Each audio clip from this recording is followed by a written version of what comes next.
तो नमस्कार दोस्तों, आप सभी के एक बार फिर से स्वागत है टॉप बिहार पे, जहां पर मैं हमेशा आपके लिए भोजपुरी से जुड़े हर एक छोटे से बड़े खबरों को लेकर आते रहता हूं। गाइस, बात करेंगे भोजपुरी की ताज़ा खबरों के बारे में, तो चलिए शुरू करते हैं आज की ताज़ा खबर। पहली खबर निकल कर आ रही भोजपुरी के चॉकलेटी सुपरस्टार और काजल राघवानी की तरफ से, जिन्होंने अपने एक बहुत ही सुंदर फोटो को शेयर किया सोशल मीडिया अकाउंट के माध्यम से, जो की इस प्रकार आप लोग देख सकते हैं। अगली खबर निकल कर रही भोजपुरी के युवा सुपरस्टार अरविंद कला कल्लू की तरफ से, जिनकी एक सुपर सॉन्ग हाई ऑटो के ड्राइवर, इस सॉन्ग को रिलीज किया जाएगा सुबह में 7 बजे वे म्यूजिक के यूट्यूब चैनल के माध्यम से।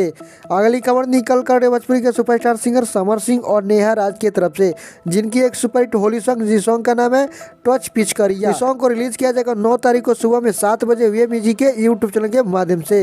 अगली खबर निकल कर भोजपुरी के सुपरस्टार सिंगर शिल्पी राज जी की तरफ से, जिनकी एक सुपर सॉन्ग राजा जी खून कैद, इस सॉन्ग को अभी तक भोजपुरी दर्शकों द्वारा 30 मिलियन से ज्यादा बार देखा जा चुका है। अगली खबर निकल कर भोजपुरी के ट्रेंडिंग सुपरस्टार खेसारी लाल यादव की तरफ से, जिनकी एक सुपर मूवी, जिस मूवी का नाम है बुलमजी आई लव यू, इस मूवी को पहली बार टीवी पर चलाया जाएगा 14 फरवरी को शाम को 6 बजे जी बायोस्कोप के टीवी चैनल पर। और आज का लास्ट खबर भी खेसारी लाल यादव की तरफ से है, जिनकी एक सुपर सॉन्ग ड्रीम में एंट्री, इस सॉन्ग के फुल वीडियो सॉन्ग को आज रिलीज किया जाएगा। बहुत ही तहलका मचाने वाला सॉन्ग है।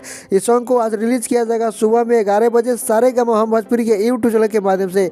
एक बार जरूर इस गाने को सुनिएगा, बहुत ही जबरदस्त गाना बनाया गया खेसारी लाल यादव के माध्यम से, और साथ में अक्षरा सिंह है। इन दोनों का जोड़ी सुपर डुपर हिट होने वाला आज यूट्यूब पर आज बवाल ही मचा देगा। तो दोस्तों, आज की खबर में इतना ही। फिर से मिलते हैं एक नए खबरों के साथ, तब तक के लिए टेक केयर, बाय बाय।